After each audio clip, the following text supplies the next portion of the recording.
Hello. Tonight we follow the fading light across Victorian London, not merely to observe a city preparing for sleep, but to understand how darkness transformed the greatest metropolis on earth into something else entirely. A place where the rules changed, where different lives emerged, where the same streets that bustled with commerce by day became quiet theatres of human endurance, labour, and solitude. This is the story of a city that never truly slept, but merely shifted its rhythm, and of the thousands of souls who moved through its hours of shadow.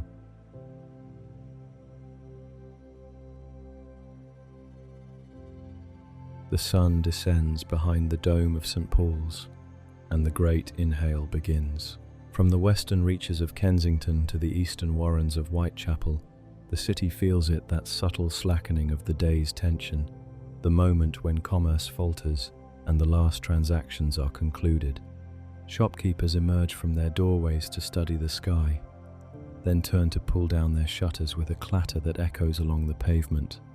Clerks pour from counting houses into the Strand, their satchels heavy with ledgers, their steps quickening toward lodgings in Bloomsbury or south across the bridges. The omnibuses grow crowded, then suddenly empty. The streets begin to breathe out. It is, by any measure, an astonishing transformation. This city of 2.5 million souls, the largest human settlement the Western world has yet produced, must somehow prepare itself for darkness. And preparation in Victorian London is neither simple nor complete. For every household, laying out nightclothes and banking the fire, there exists some other enterprise, just stirring to life. The first gas lamps flicker along the thoroughfares. The Lamplighters are not yet abroad. These earliest flames are automatic, timed mechanisms in the better districts, hissing to life as the pressure builds in the mains below the streets. They cast pools of yellowish light onto the wet cobbles, circles of visibility that shrink and expand with the wind. A crossing sweeper, who has spent his day clearing a path through the filth at a single intersection, gathers his broom and his few coins and disappears into an alley. He will sleep beneath a tarpaulin if he is fortunate, and be back at his post before the morning traffic resumes. The great houses of Mayfair are already withdrawing behind their facades. Carriage doors slam, horses are led away to mews. Footmen draw heavy curtains across tall windows. Behind those curtains, families gather for dinner by candlelight, unaware, or perhaps carefully ignoring that in the basements below them, servants are beginning their own long night of labour. The kitchen ranges must be black-leaded, the silver counted and locked away, the fires banked in such a way that they can be revived before dawn.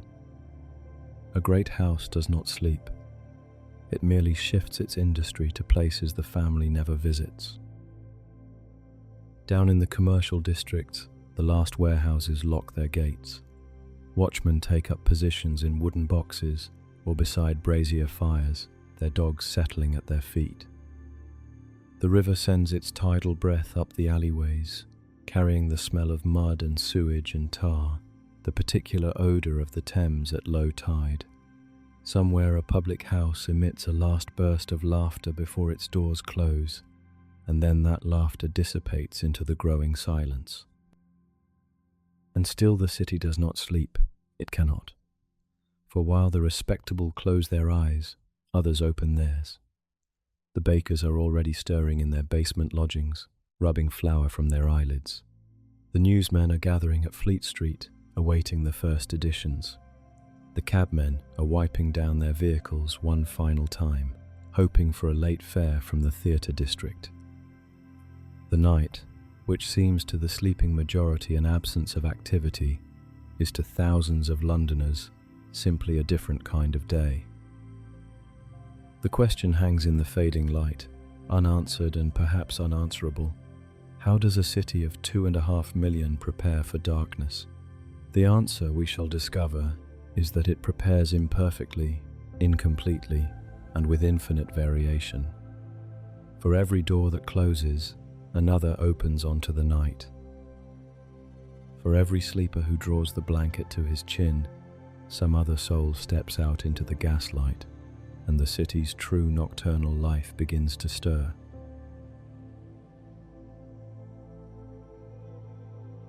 He emerges just as the last daylight fails, a figure carrying his own private dawn upon a pole.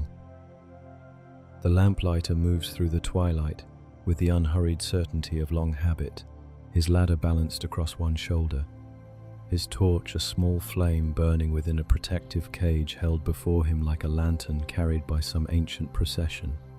Behind him, the city darkens. Before him, it waits to be kindled. His name is nothing to history. There were hundreds like him, perhaps thousands, moving through the miles of London streets each evening, performing a ritual so regular that the sleeping population scarcely registered its existence. Yet without him, the night would be absolute. Without him, the respectable would not venture out after supper. The theatres would empty into total blackness, and the policemen would walk their beats in a darkness so complete that crime might flourish beyond all checking. The lamplighter pushes back against the ancient fear of night, one flame at a time. He approaches each standard with the same practiced movements. The ladder goes up, its feet finding purchase on the worn stone. He climbs 3 steps, 4, until his face is level with the glass. A valve turns with a soft metallic protest. Gas rushes through the pipe with a sound like escaping breath. Then the torch touches the jet, and there is that momentary hesitation, that tiny gap between ignition and combustion, before the flame catches and settles into its steady, yellow burning. The light falls downward in a perfect circle, illuminating perhaps 20 feet of pavement in every direction. It catches the wet cobbles and makes them gleam like the backs of seals. It reaches the lower windows of adjacent houses, where servants may glance up from their work and know that another evening has truly begun. It touches the brim of the lamplighter's own hat as he descends, collapses his ladder, and moves on to the next. Each lamp he lights will burn for precisely 8 hours. This is not accident, but calculation. The gas companies have measured, economized, determined the exact duration required to cover the night from dusk until dawn. To burn longer would be waste and impossible expense for a city already spending fortunes on illumination. To burn less would leave gaps of darkness in the small hours, when the night is deepest and the need for light most acute. So the lamps are timed, regulated, metered, like everything else in this commercial metropolis. The lamplighter does not think of these calculations. He thinks of his route, of the sequence of standards he has memorized over months and years, of the rhythm that carries him from street to street. In Pimlico, the lamps stand at regular intervals along crescents of stuccoed gentility. In the city, they cluster at intersections and before important doorways, leaving the narrow alleys to darkness. In the slums of the East End, they are fewer, further apart, their circles of light separated by oceans of shadow, where those without lodging may still be found, watching the lamplighter pass with something like envy for his honest employment. The gas itself has travelled far to reach this moment. It comes from the great works at Beckton or along the Thames, distilled from coal in retorts heated to intolerable temperatures, purified through lime and water, stored in immense holders that rise and fall with the city's demand. Then it flows through iron mains beneath the streets, leaking slightly, always leaking, so that those with sensitive noses can smell the city's digestion wherever they walk. The gas is the city's blood, and the lamplighter touches it to flame. He reaches the end of his street and pauses, briefly, to look back. The lamps he has lit stretch away into the distance, a string of yellow beads against the deepening blue. The shops are shuttered now, the last pedestrians hurrying homeward. A cab clatters past, its own lamps competing feebly with the standards. The lamplighter adjusts his ladder and continues. He has perhaps 200 more lamps before his round is complete, and the night is still young. Behind him, in the circles of light he has left behind, the first of the night's true inhabitants begin to emerge. A woman in a worn shawl hurries from shadow to shadow, pausing beneath each lamp as though drawing warmth from its glow. A policeman nods to the lamplighter as they pass, their territories briefly touching. A cat pauses to wash itself in the exact center of a pool of gaslight, as though aware that it has found the one warm spot in a cooling world. The lamplighter walks on, and the city behind him grows darker still. But now it is a darkness punctuated by promise, by those scattered circles where civilization has planted its flags against the night.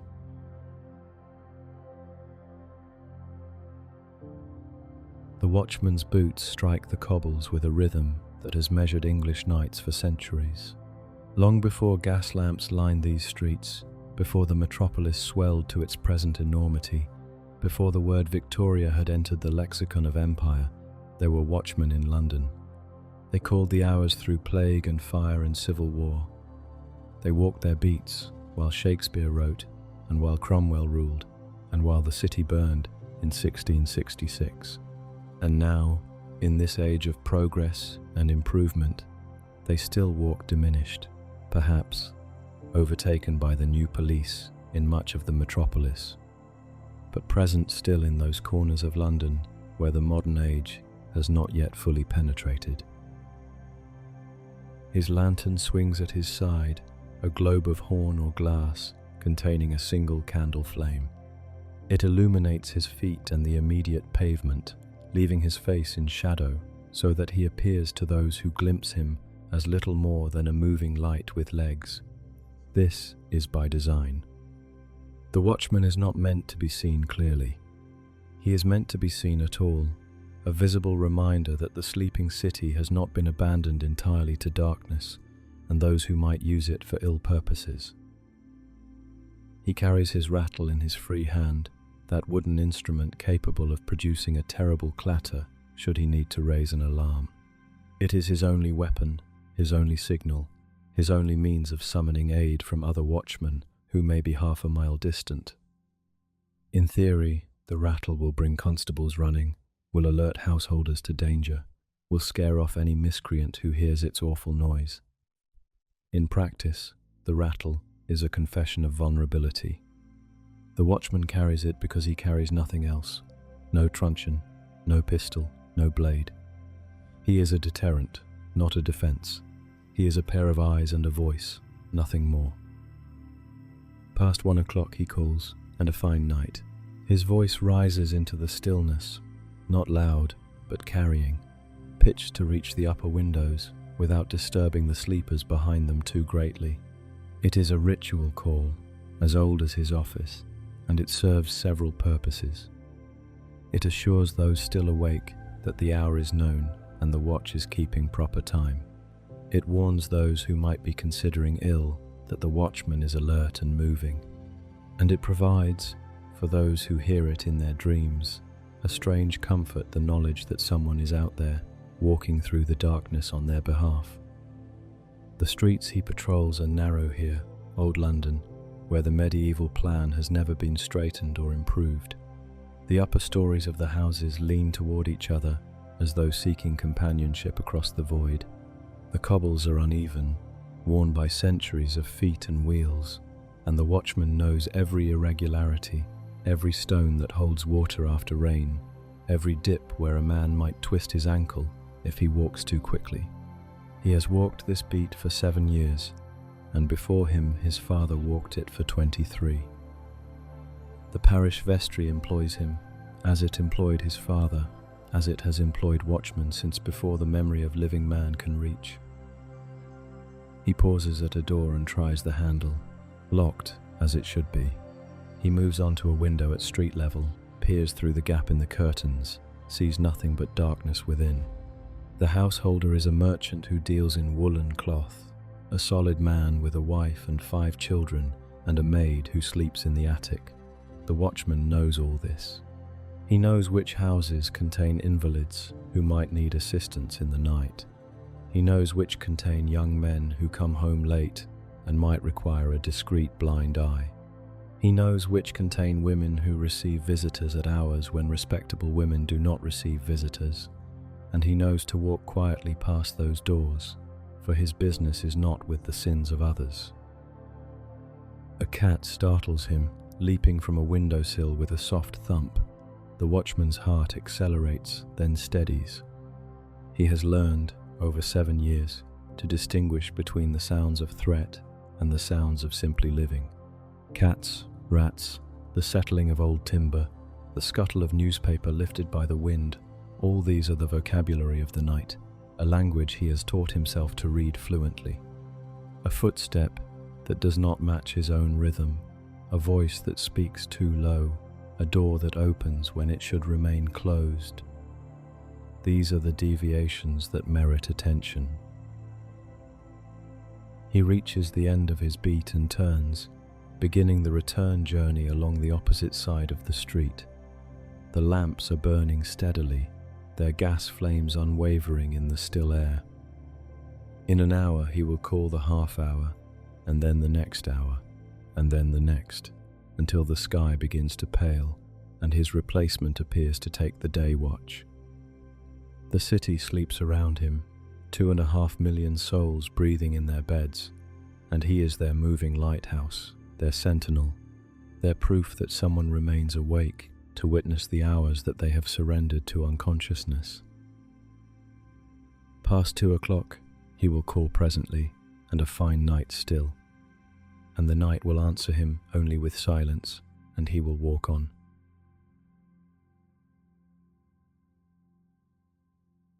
It begins always at the river. The Thames, that slow and tidal artery, breathes out its vapours as the temperature drops, and those vapours meet the smoke of 100,000 coal fires hanging low over the rooftops. The two merge, combine, transform into something that is neither fog nor smoke, but a third thing entirely, a yellowed, tainted atmosphere that the Victorians have learned to call a pea souper, for its colour and its thickness and its tendency to cling to everything it touches. The fog rolls in from the water like a living thing, advancing along the alleyways and up the steep lanes from the riverfront. It pours over wharves and warehouses, engulfing the cranes and bollards and stacked barrels until they become mere suggestions of themselves. It reaches the lower streets and begins to climb, slowly, inexorably, swallowing the city street by street. Men at work in the riverside districts feel it first. The dockers, the lightermen, the mudlarks who scavenge along the shore. They see the wall of yellow advancing toward them, and they know that the night has just become something more difficult, more dangerous, more strange. Within an hour, the fog has reached the Strand. Within 2, it has penetrated to Holborn and is creeping toward the city. The gas lamps, which an hour earlier burned with clear and steady flames, are now reduced to blurred oranges smudges hanging in the yellow gloom. Their light cannot penetrate more than a few feet. A man standing at one lamp cannot see the next, though he knows it stands only 30 yards distant. The city has dissolved into a collection of isolated islands, each person confined to his own small circle of visibility, beyond which the world has ceased to exist. Sound behaves strangely in such conditions. A carriage passing seems to come from nowhere, its iron-shod wheels suddenly loud, then fading without ever having been seen. Voices carry in unpredictable ways. A conversation from across the street sounds as though it originates from directly behind you. Footsteps approach and recede, and approach again, as the walker follows a path invisible to those who hear him. The fog plays tricks, confuses the senses, leaves even those who know London intimately feeling lost and uncertain. In the pea soupers of Victorian London, men have stepped off curbs into canals they could not see.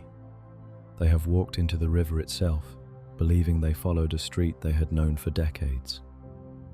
They have been separated from their companions by 10 feet of fog and spent hours calling, searching, never finding. Women have taken the wrong turning and emerged in neighborhoods where their presence invited danger. Children have wandered from doorsteps and been discovered only when the fog lifted, sometimes blocks from home, sometimes not at all. The watchman continues his rounds, but his rounds have changed. He moves more slowly now, one hand extended to touch the walls he can no longer see. He calls the hour more frequently, not for the benefit of sleepers, but to reassure himself that his voice still functions, still connects him to the world beyond his immediate senses. His lantern illuminates nothing but the fog particles immediately before it, a swirling chaos of yellow droplets that reflect the light back into his eyes. He cannot see the cobbles at his feet. He must feel for them, test each step before committing his weight. Behind closed doors, the householders of London carry on as though nothing has changed. The fog cannot penetrate their curtains, cannot reach their firesides, but they know it is there. They hear the muffled world outside, the strange silence that descends when even the usual night sounds are smothered by the yellow blanket.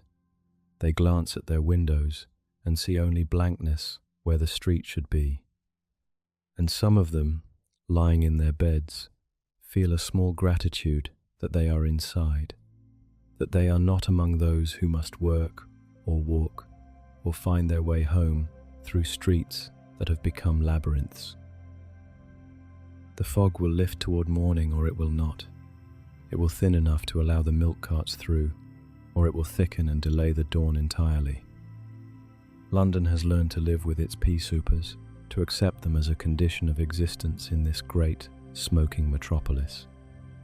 But each fog reminds the city of something it prefers to forget, that its mastery over nature is incomplete, that darkness can still confound it, that the night holds powers no amount of gaslight can entirely dispel. The yellow fog rolls on, and the city waits, and the few who walk through it walk alone.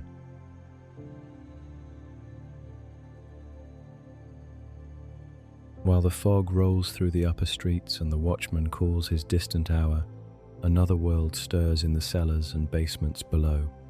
The bakers are descending to their work, leaving warm beds for warmer labor, rubbing the sleep from eyes that will not close again until the morning loaves are cooled and sold. They move through pre-dawn darkness that is deeper than any night, down stone steps worn concave by generations of feet, into places where the air grows thick and the smell of yesterday's bread still lingers among the flour dust. The ovens await them, great brick structures built against the walls. They have not been truly cold in decades, not since some forgotten morning when the bakery first opened its doors. Their fires are banked overnight, coals kept alive beneath layers of ash, so that a man need only rake them open and feed them fresh fuel to bring the heat roaring back. The baker tends this fire as though tending a living thing, because in a sense he is. The oven has its moods, its preferences, its habits of heat distribution. It has been fed by his hands and his father's hands and perhaps his grandfather's hands before that. It knows the family. The cellar bakery is a world unto itself. The low ceiling is blackened by decades of smoke. The walls are white with flour that has settled and been disturbed, and settled again until it forms a kind of soft insulation. Shelves hold tins and molds and implements whose purposes would mystify anyone not born to this trade. In one corner, great sacks of flour lean against each other, some containing the fine white flour that wealthy customers demand, others holding the darker, coarser meal that will become bread for poorer tables. In another corner, the trough where dough will rise, covered with cloths that have themselves absorbed the yeasty breath of 1,000 bakings. The baker begins his work by lighting additional lamps, gas jets here, not candles. The risk of fire is too great for open flame near flour dust. The light reveals his face, already gleaming with sweat, though he has only just begun. The cellar is warm even before the oven reaches full heat, warmed by the great mass of brick that has held its temperature through the night. By midnight, when the first loaves go in, the heat will be formidable. By 3 in the morning, the baker will strip to his waist and still feel the sweat running down his chest. The first task is mixing. Flour, water, salt, yeast, the proportions known so thoroughly that he measures by feel, by eye, by the way the dough responds to his hands. He works the mixture in the trough, folding and pressing, feeling it come together, watching for the right elasticity, the right resistance. This is not work that can be taught from books. It is learned in the body, in the muscles and the fingertips, in the way the baker knows when to stop kneading and when to continue, when the dough has reached its moment. The poorest Londoners will eat bread that has been adulterated with alum and chalk whiteners and bulking agents that stretch the flour further and increase the profit margin. The baker knows of these practices. He knows which of his competitors use potato flour to save expense, which add ground bones to their cheaper loaves, which rely on alum to make old flour appear fresh. He knows because the trade talks, because secrets have a way of escaping, because every baker has been offered the opportunity to cut corners, and some have taken it. But in this cellar, at this hour, with his hands deep in honest dough, he makes his own choices. The bread he bakes for his regular customers contains nothing but what bread should contain. The loaves he sends to the shops in respectable streets are made from flour he would feed his own children. The secret, if there is one, is simply that he refuses to participate in the slow poisoning of his city. It is not a secret he discusses. It is simply a fact of his existence, passed down from his father, who learned it from his father before him. The first loaves go into the oven. The baker uses a long wooden peel to slide them across the hot bricks, positioning them with care so that each receives equal heat. The oven door closes with a thump, and now there is only waiting, watching the temperature, checking the progress, listening for the subtle changes in sound that indicate the bread is baking properly. Outside, the fog continues its slow dance through empty streets. Inside, a man tends his fire and waits for dawn so that the city may wake to something warm, something nourishing, something made by hands that labored while London slept.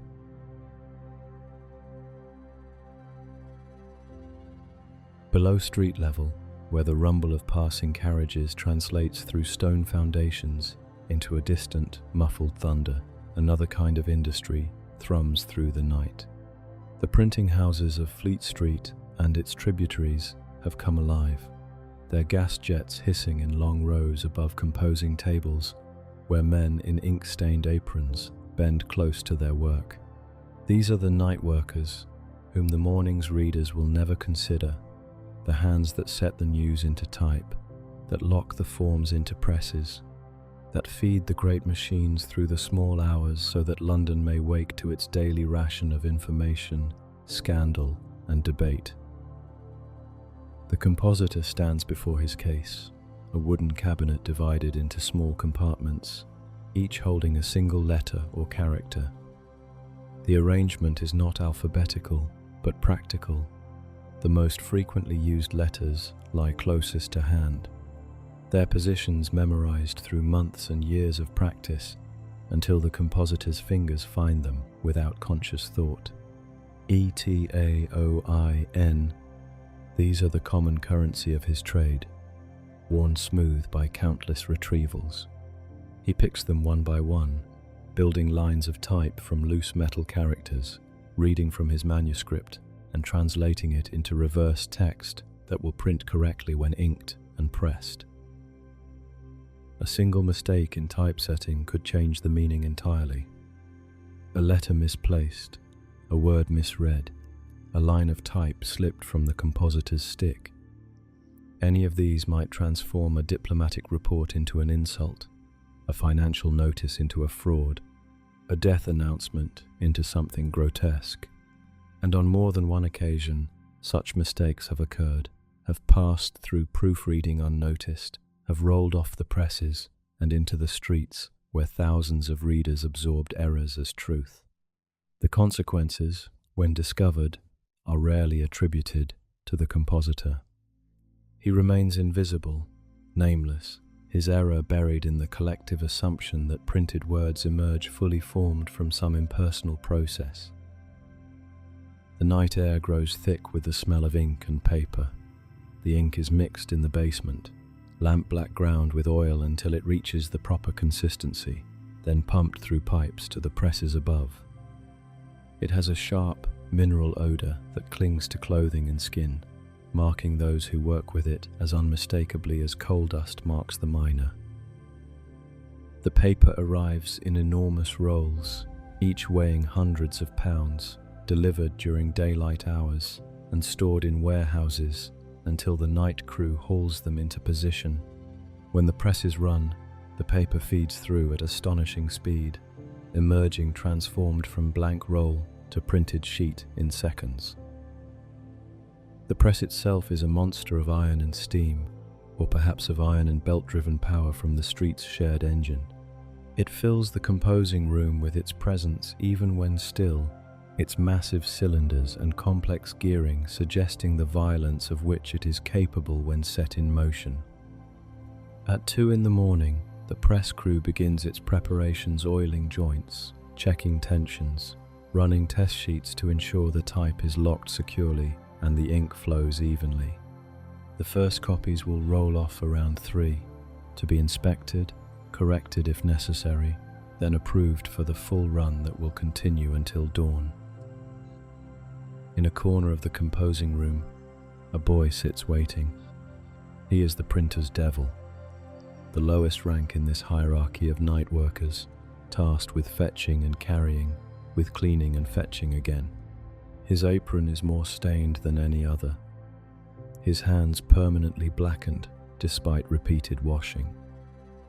He watches the compositors with an intensity that suggests ambition, or perhaps merely the need to stay awake through a shift that began at 10 and will not end until the last paper is folded at 6. He will learn this trade if he stays, if he proves himself. His father did, and his grandfather, in a smaller shop, now vanished. The trade continues. The first editions emerge, still damp, still warm from the pressure of the cylinders. They are bundled and carried up stone stairs to waiting carts, where drivers crack their whips and set off through streets, just beginning to show the first hint of grey. Within hours, these papers will lie on breakfast tables, will be read in omnibuses and railway carriages, will be discussed in offices and shops across the metropolis, and no one reading them will picture the compositors bent over their cases in the gaslit basement, the press crew feeding the monster through the night, the printer's devil with his permanently blackened hands. The news arrives as though by magic, as though London's intelligence simply materializes with the dawn, requiring no human intervention, no labor, no long hours of exacting work while the city sleeps above.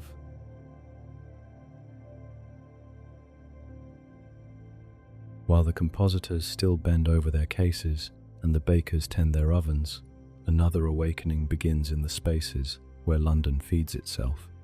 Covent Garden stirs first, its great market halls and surrounding streets coming alive with a commerce that precedes the dawn by hours.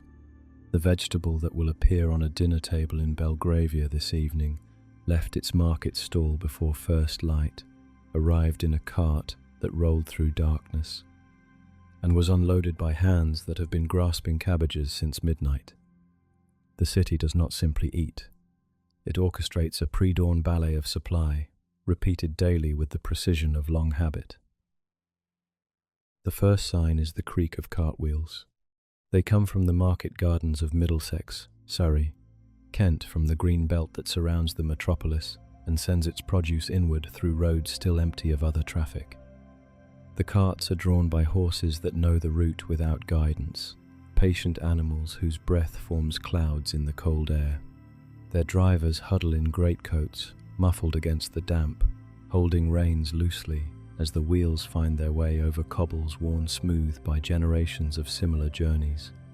Some have travelled through the night, leaving their farms at midnight to arrive as the market opens. Others have come from railway depots, transferring produce that originated further afield from Cornwall, from the Channel coast, from across the sea. Covent Garden itself is a chaos of organisation. The Great Piazza, by day a tourist attraction and a shortcut for theatre-goers, is now given over entirely to commerce. Stalls have been erected, their wooden trestles occupying spaces allocated by custom and payment. Porters move through the crowds with baskets balanced on their heads, carrying produce from cart to stall, from stall to purchaser, from purchaser to the smaller carts that will distribute it across the city.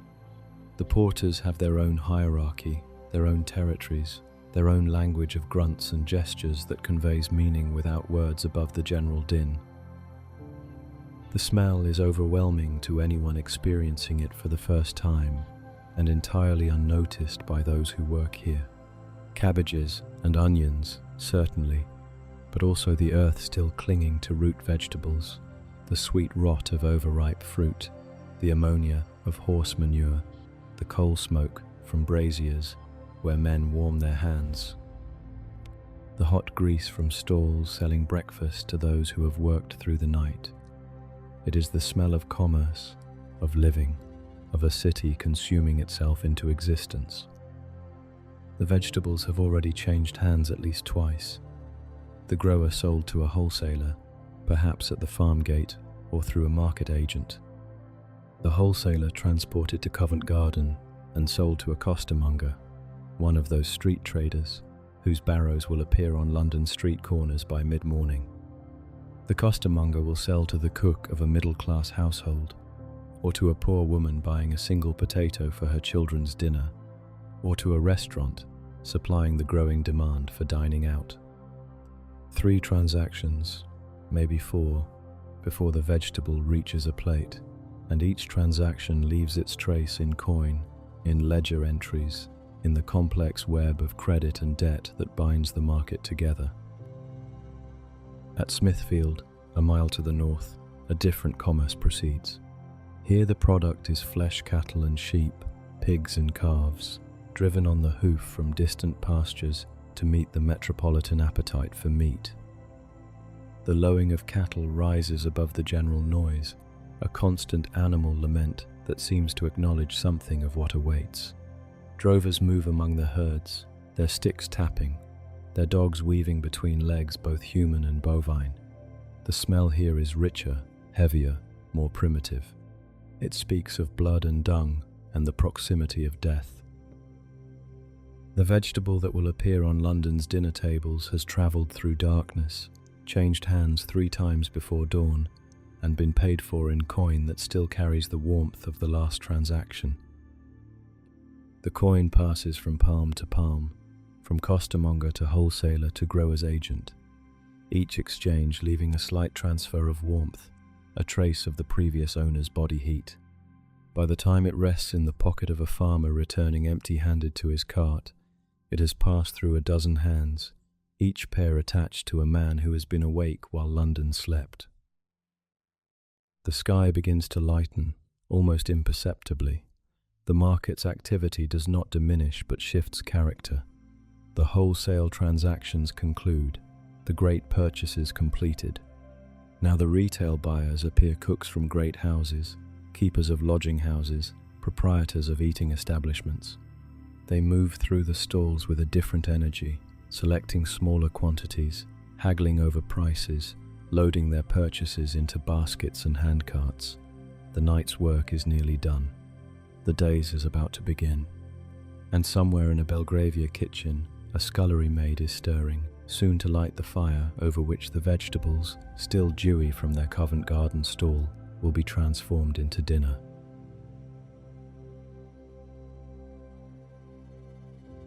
The Thames at night is a thing apart from the river of daylight hours.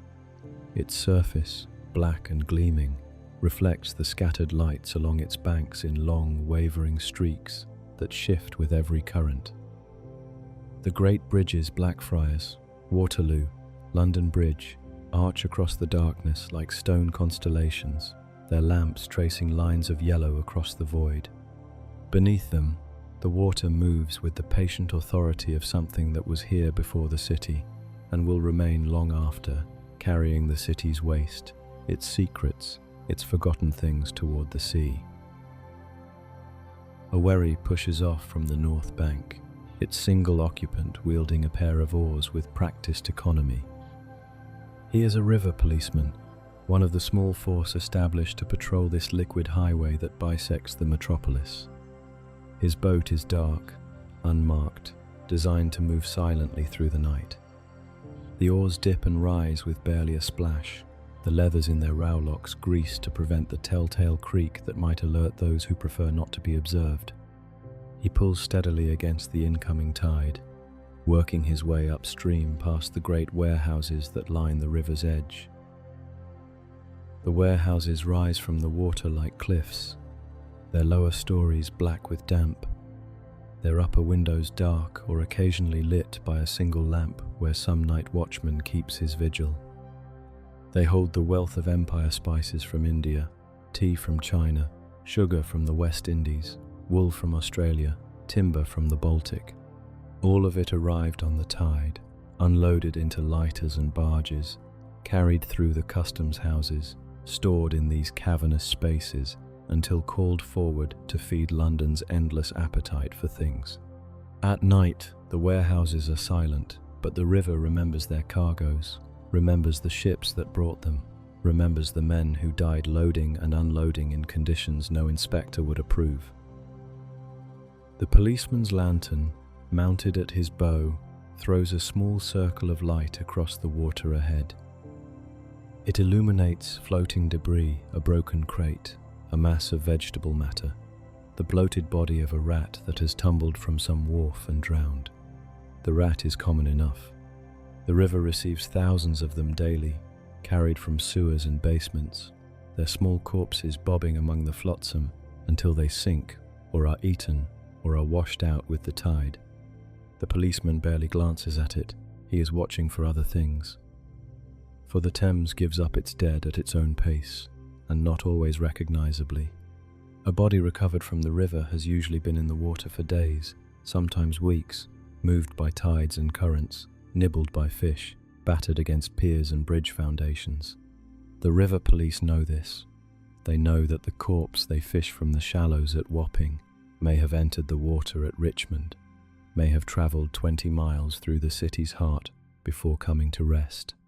They know that identification is often impossible, that the coroner's inquest will return a verdict of found drowned, that the body will be buried in a pauper's grave unless someone comes forward to claim it.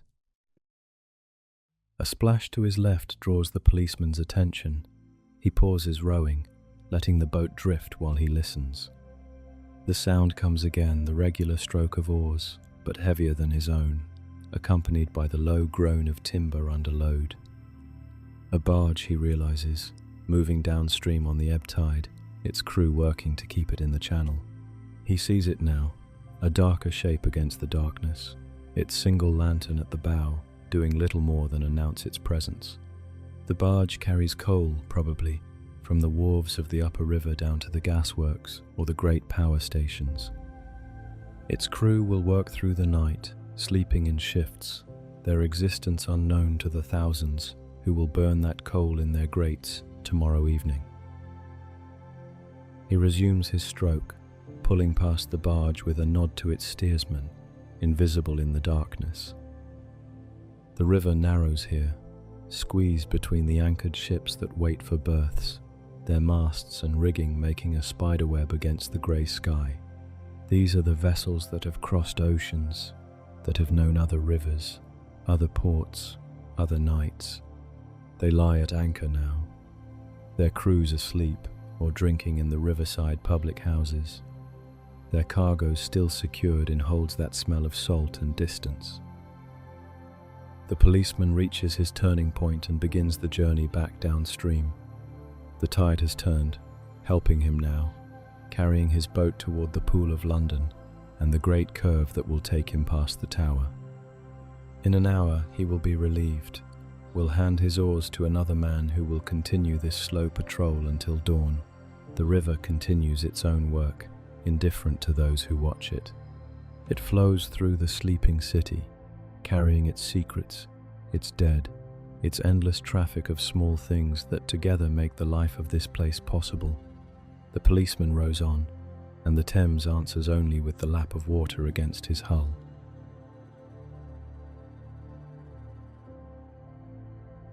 Behind the facades of Mayfair and Belgravia, behind the tall windows now dark or lit only by a single bedchamber candle, another world of labour continues through the hours of sleep. The great houses of London's wealthy districts are never truly still. They merely shift their industry to places the family never visits, to basements and sculleries, to servants' halls and attic bedrooms, to the narrow corridors behind the green baize doors that separate the worlds above and below stairs. A housemaid moves along an upper passage, her feet clad only in stockings to muffle sound. She carries a bucket of ashes removed from the morning room grate, a task that must be completed before dawn, so that a fresh fire can be laid and lit before the family stirs. The ashes are still warm, the last heat of yesterday's fire slowly dissipating into the metal of her bucket. She will carry them down 3 flights of stairs to the basement, empty them into the ash bin, then climb back to begin the next task, polishing the brass fender, dusting the mantel, sweeping the hearth with a soft brush that raises no cloud to settle on furniture. In the butler's pantry, a different kind of labour proceeds. The silver has been gathered from the dining room, where it gleamed through a dinner of 7 courses attended by 12 guests. Now it lies across baize-covered tables, each piece awaiting its turn with the polish. The footman responsible works by the light of a single gas jet, his cloth moving in circles across the surface of a salver, bringing back the shine that tarnish has begun to claim. He will work through the small hours, methodically, until every fork and spoon, every candlestick and claret jug, every piece that saw use at dinner is restored to its proper state. By morning, the silver will appear as though it never left its cabinet, never witnessed the passing of food and wine and conversation. Below stairs, in the kitchen, the scullery maid faces her own mountain of labour. The pots and pans from dinner soak in copper sinks, filled with hot water and soda. She scrubs them with brushes and sand, scours the stubborn residues, rinses and dries, and stacks them on shelves where the cook will find them in the morning. Her hands are red and cracked from the constant immersion, her apron wet across the front, her back aching from the stoop required by sinks built for women shorter than she. She is 14, perhaps 15, new to service, and she will rise again at 5 to begin the breakfast preparations alongside the cook, who will find her work merely adequate. In the mews behind the house, the coachman makes his final round before sleep. The horses stand in their stalls, breathing quietly, their great bodies dark presences in the lantern light. He checks each for signs of distress, runs his hands down legs to feel for heat that might indicate injury, ensures water buckets are full and hay nets properly hung. The carriages are clean, the harness polished, everything prepared for whatever demands tomorrow may bring. He will sleep in a room above the stable, within sound of his horses, ready to rise before the family requires him. A single household might employ 20 servants, and half of them work while the family sleeps. They clean the grates that will be lit at dawn. They polish the silver that will gleam at dinner. They erase all evidence of the previous day, the muddy footprints, the wine stains, the displaced furniture, the burned down candles. By morning, the house will appear as though it runs itself, as though the meals appear by magic, and the fires kindle themselves, and the silver never tarnishes. That is the purpose of their labour, to render itself invisible, to create, through hours of unseen work, the illusion that wealth requires no effort to maintain. The housemaid finishes her ashes and begins the polishing. The footman completes the last piece of silver and locks it in the cabinet. The scullery maid drains the sinks and wrings out her cloths. The coachman extinguishes his lantern and climbs to his room. The house settles into its deepest quiet, the hour before dawn when even the servants pause in their labours. In the bedrooms above, the family sleeps on, unaware of the industry that surrounds them, the hidden economy of night that makes their daylight lives possible.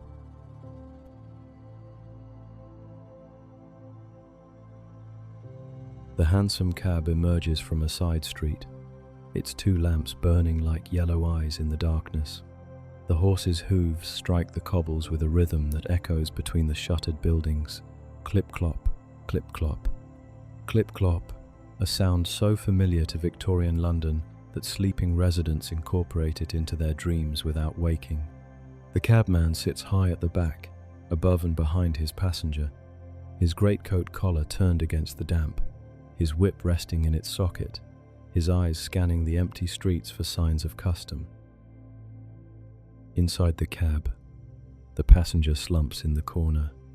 He is a theatre-goer, perhaps, who has stayed late at a supper room after the final curtain, who has talked and drunk and smoked until the last possible moment, who now finds himself requiring transport to lodgings in Bayswater when the omnibuses have long ceased to run. Or he might be something else entirely. A doctor called from his bed to attend a difficult birth. A journalist racing to catch the morning train to somewhere urgent. A man whose business cannot be conducted in daylight and whose destinations are better not examined too closely. The cabman does not ask. He learns his passenger by his address, not his face, a murmur through the trapdoor in the roof. Where to, governor? And then the destination, sometimes clear, sometimes slurred, sometimes followed by instructions about which route to take, which streets to avoid, which corners to approach with caution. The cabman notes the address and clicks to his horse, and the journey begins through streets that grow emptier with each passing minute. In the small hours, every destination tells a story. The theatre district, where the last of the night's audience emerges into air that smells different from the air they breathed when they entered. The hospital, where a messenger has been sent to fetch the surgeon who alone can save a life, and where the surgeon now sits in the cab counting the minutes until he can begin work. The railway station, where the overnight mail train waits to carry letters and parcels and the occasional passenger to cities that are already beginning to stir toward dawn. The address in a poor neighbourhood, where a woman has sent for help she cannot afford, and the cabman wonders whether he will be paid. The cabman knows these stories without being told. He has driven enough late passengers to recognise the types, the actor still humming his last song, the doctor with his black bag clutched between his knees, the man who glances behind him at every corner, the woman whose veil conceals tears. He knows when to offer conversation and when to remain silent, when to take the longer route and when to hurry, when to accept the fare offered and when to demand payment in advance. The horse plods onward, its breath forming clouds that catch the lamplight and dissolve. These animals are the true workers of the night, the ones who cannot complain, cannot refuse, cannot ask for better conditions. They will walk until they are walked out, stand in the rank until their next fare, sleep in cramped stables, and rise again before dawn. The cabman knows his horse, knows its moods and its limits, knows when to push and when to ease. They are partners in this nightly trade, dependent on each other for survival. A short conversation may pass through the trapdoor. The passenger asks the time, or the name of a street they are passing, or whether the cabman has seen many late fares tonight. The cabman answers briefly, his voice carrying the particular accent of his origin. Cockney, perhaps, or rural, or foreign. And then the trapdoor closes, and the cab falls silent again, except for the rhythm of hooves and the creak of springs.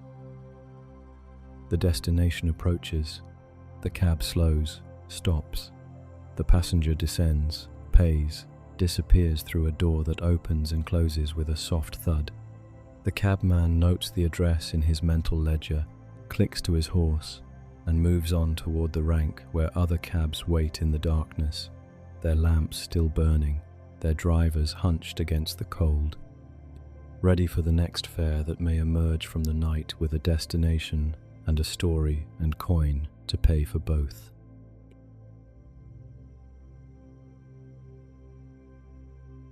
Behind frosted glass and drawn curtains, in streets that have otherwise surrendered to silence, certain establishments maintain their glow through the smallest hours. The supper rooms of London are neither public houses nor restaurants in the usual sense. They are something between, a third space for those whose relationship with the night differs from the respectable majority. Their windows cast diffused light onto the pavement, promising warmth and company to anyone still awake and in need of either. The door opens onto a room thick with tobacco smoke and the smell of cooking chops. A dozen tables occupy the space, most occupied, their surfaces holding plates and glasses and the debris of long conversation. A counter runs along one wall, behind which the proprietor serves coffee from a great urn that steams continuously, brandy from bottles that have seen better days, food from a kitchen that never quite closes. The gas jets burn low, turned down to save expense, but also to create an atmosphere in which faces remain slightly indistinct and identities can be politely ignored. Here sit the actors, still wearing traces of stage makeup that catch the light in strange ways. Their performances ended hours ago, but the adrenaline that carried them through the final curtain has not yet subsided. They talk among themselves about the audience, about the critic from the Times who sat in the third row, about the leading lady's temper and the understudy's chance, and the 1,000 small dramas that constitute life in the theatre. They will stay until the coffee urn runs dry, or until exhaustion finally overtakes excitement, then walk to lodgings that will receive them just as the milk carts begin their rounds. Here sit the journalists. Their shifts ended when the final edition went to press, their hands still stained with ink, no amount of washing can fully remove. They have filed their stories, corrected their proofs, watched their words roll off the presses and into the waiting vans. Now they decompress in the only places still open, discussing the news they have just helped create, the politicians they have interviewed, the scandals they have uncovered or suppressed. Their conversation is cynical, knowing, salted with references no outsider could follow. They will order another coffee, another brandy, another hour of company before facing the empty lodging house room that waits for each of them. Here sit the men who have missed the last train home. They arrived at the station to find the gates closed, the platform empty, the next departure not until morning. Rather than wait on a bench in the cold, they have found their way here, to this oasis of light and warmth, where they sit with their bags at their feet and their watches before them, counting the hours until the first train will carry them back to suburbs and wives and the ordinary life that continues without them. They do not speak much, these men. They nurse their coffee and their solitude and wonder how they came to be here, in this place, at this hour. And here sit the women who have nowhere else to go. They are not the women of the streets. Not precisely, or perhaps they are, but in the supper room such distinctions are politely ignored. They are women who have missed connections, who have been locked out, who have chosen to be somewhere rather than somewhere else. They sit alone or in small groups, nursing a single cup of coffee through the hours, exchanging occasional words with the proprietor who knows them by sight, if not by name. The supper room does not judge. It only serves and waits and keeps its doors open. A plate of soup arrives at a table, steam rising in the lamplight. The customer bends to it gratefully, the first hot food he has eaten in many hours. At another table, a conversation about politics grows heated, then subsides into laughter. The tobacco smoke thickens, curls toward the ceiling, finds its way out through cracks that admit cold air in return. Outside, the city is dark and still. Inside, a small pocket of humanity continues its existence, defiantly awake, stubbornly social, refusing to surrender to the night's demand for silence and solitude. The proprietor glances at the clock, 3 a.m. The actors will leave soon, their energy finally spent. The journalists will follow, then the stranded men, then the women who have nowhere else. By 4, the room will be empty, except for the proprietor himself, who will begin the slow work of cleaning, of preparing for the daytime trade that will arrive with the dawn. But for now, the supper room remains what it has always been, a refuge for those for whom the night is not yet over. A warm room in a cold city, a place where a person can sit a while and not be alone.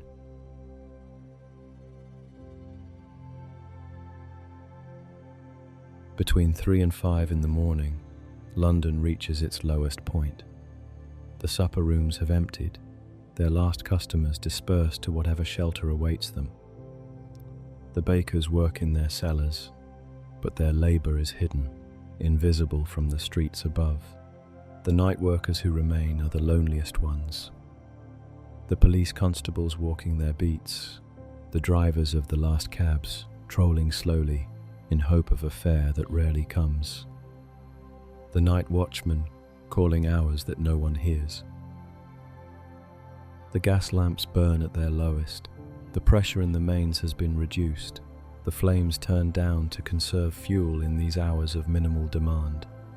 They cast pools of light that seem smaller now, weaker, as though the night is pressing in upon them. Between the lamps lie long stretches of darkness, where even the cobbles are invisible, where a man could stand and not be seen from either direction. The constable on his beat feels it most acutely, this sense of being the last person left in the world. He has walked these streets for hours, has seen the gradual emptying, has marked how the occasional footstep becomes rarer and rarer until finally there are none.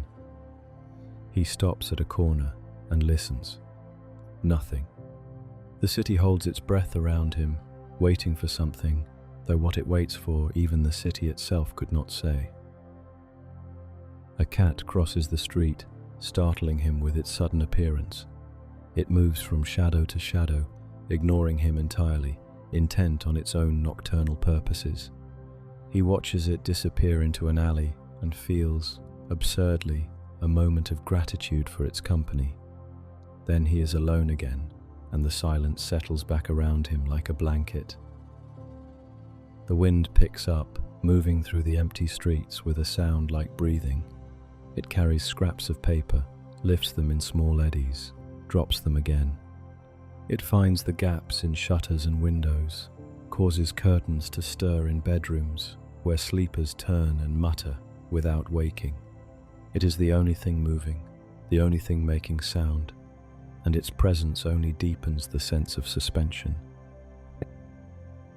In the hospitals, the night nurses make their rounds, checking patients who sleep or stare at ceilings or wait for dawn with an impatience they cannot express. In the police stations, the desk sergeants complete their paperwork by gaslight, their pens scratching in the silence. In the newspaper offices, the last of the night staff fold the final editions and prepare to go home. But on the streets, in the open air, there is only the constable and the wind and the lamps burning low. This is the hour when doubts surface. The constable wonders if he has missed something. if somewhere behind a door a crime is occurring that he should prevent. The cabman wonders if he will earn enough to feed his horse. The watchman wonders if anyone would notice if he stopped calling the hour. And the city, holding its breath, offers no answers. Then, imperceptibly at first, the sky begins to lighten. The darkest hours are passing. The city prepares to inhale again.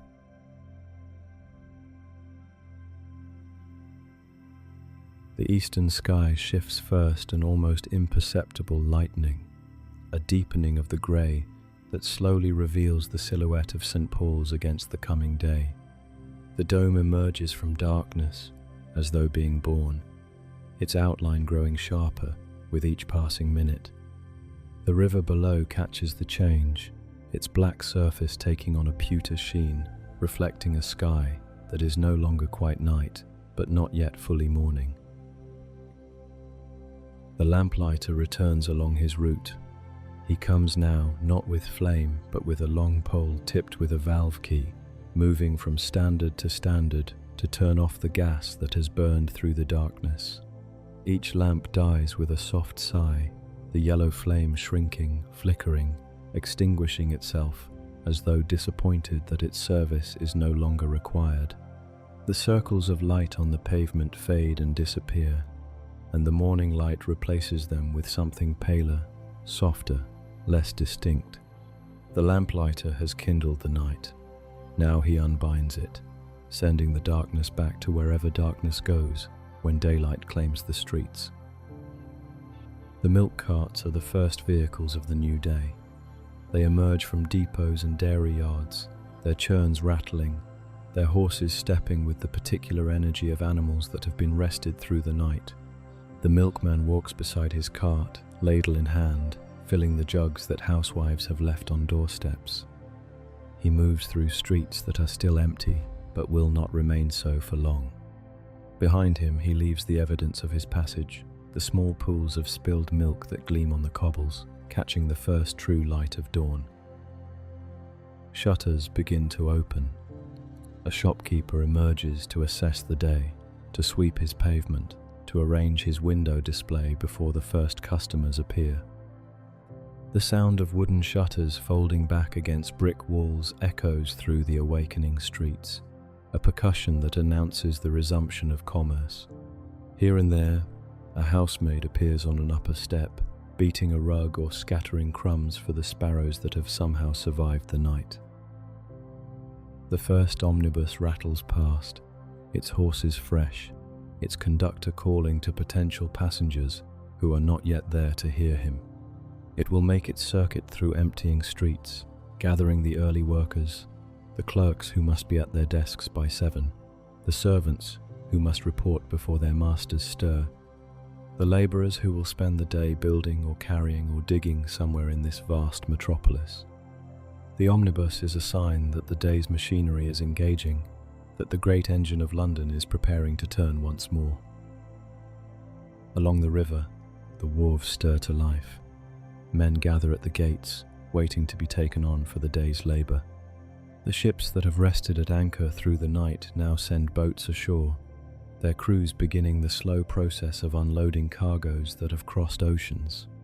The river police complete their final patrol, handing their oars to the day watch, climbing ashore to sleep through hours they will never see. In the great houses, the servants who have worked through the night retreat to their attics, drawing curtains against the growing light. Below them, the day servants rise and begin their own labours lighting fires that were laid hours earlier, preparing breakfasts that will be served in bedchambers, transforming houses that have been cleaned and polished through darkness into spaces ready for the family's occupation. The night's mysteries retreat into doorways and alleys. The fog, if it came, has lifted or burned off. The shadows that seemed so deep, so concealing, have shrunk to narrow strips against walls. The figures who move through darkness, the watchman, the cabman, the policeman, the baker, the compositor, the supper room regulars, have either found their beds or transformed into day people. their nocturnal identities shed like a cloak. And London, reluctantly, impossibly, prepares to do it all again. The city that never truly sleeps has merely completed one phase of its existence and entered another. By evening, the gas lamps will need lighting once more. The watchman will resume his beat. The fog may roll in again from the river. The night will reclaim what the morning has taken. But for now, there is light. There is the sound of carts and voices and opening shutters. There is the smell of bread emerging from bakeries where men have worked since midnight. There is the sense of a great living thing stretching, yawning, beginning its daily existence. And as the morning fully claims the streets, the quiet work of the night fades gently into memory until evening comes, and London slowly turns once more toward the dark.